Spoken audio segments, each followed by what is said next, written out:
ಈಗ ಬಿಜೆಪಿಯ ವಿರುದ್ಧ ಚಿಲುಮೆ ಅಸ್ತ್ರವನ್ನ ಪ್ರಯೋಗ ಮಾಡಲಿಕ್ಕೆ ಮುಂದಾಗ್ತಾ ಇದೆ ಸರ್ಕಾರ. ಎಫ್ಐಆರ್ ತಡೆ ತೆರವಿಗೆ ವಕೀಲರನ್ನ ನೇಮಕ ಮಾಡಿದೆ. ಪ್ರೊಫೆಸರ್ ರವಿವರ್ಮ ಕುಮಾರ್ ಅವರನ್ನ ನೇಮಕ ಮಾಡಿದೆ ಸರ್ಕಾರ.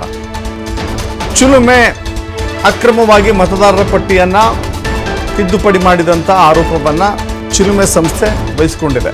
ಚಿಲುಮೆ ಒಬ್ಬ ಪ್ರಭಾವಿ ಮಾಜಿ ಸಚಿವರ ಮಾಲೀಕತ್ವದಲ್ಲಿದೆ ಅನ್ನುವ ಮಾಹಿತಿ ಕೂಡ ಇದೆ. ಅದು ಕೂಡ ಬಿಜೆಪಿಯ ಮಾಜಿ ಸಚಿವ. ಅದಕ್ಕೆ ಹೀಗಾಗಿ ಸ್ಟೇ ತೆರವುಗೊಳಿಸಿದರೆ SIT ತನಿಖೆಗೆ ನೀಡಬಹುದು ಅಂತ ಕೂಡ ಲೆಕ್ಕಾಚಾರಗಳನ್ನು ಹಾಕಿಕೊಳ್ಳಲಾಗ್ತಾ ಇದೆ. ಹೀಗಾಗಿ ಹೈಕೋರ್ಟ್ ತಡೆಯಾಜ್ಞೆ ತೆರವಿಗೆ ಕಾನೂನು ಹೋರಾಟವನ್ನು ಮುಂದುವರಿಸಲಿಕ್ಕೆ ಸರ್ಕಾರ ಈಗ ಯೋಚನೆ ಮಾಡಿ ಒಂದು ಹೆಜ್ಜೆ ಮುಂದಿಟ್ಟಿದೆ. ಅಕ್ರಮವಾಗಿ ಮತದಾರರ ಮಾಹಿತಿಯನ್ನು ಸಂಗ್ರಹಿಸಿದ ಆರೋಪ ಇದೆ.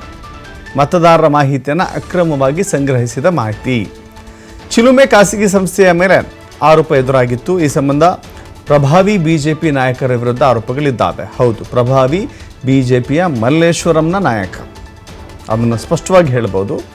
ಬಿಜೆಪಿಯ ಮಲ್ಲೇಶ್ವರಂನ ಪ್ರಭಾವಿ ಬಿಜೆಪಿ ನಾಯಕ. ಹೀಗಾಗಿ ಮತ್ತೆ ಪ್ರಕರಣವನ್ನು ಕೈಗೆತ್ತಿಕೊಳ್ಳಲು ಬಿಜೆಪಿ ಹೊರಟಿದೆ. ಬಿಜೆಪಿ ವಿರುದ್ಧ ಈ ಪ್ರಕರಣದ ಮೂಲಕವೇ ಮತ್ತಷ್ಟು ಇಕ್ಕಟ್ಟಿಗೆ ಸಿಲುಕಿಸುವಂಥ ಪ್ರಯತ್ನದಲ್ಲಿ ಸರ್ಕಾರ ಒಂದು ಹೆಜ್ಜೆ ಮುಂದಿಟ್ಟಿದೆ.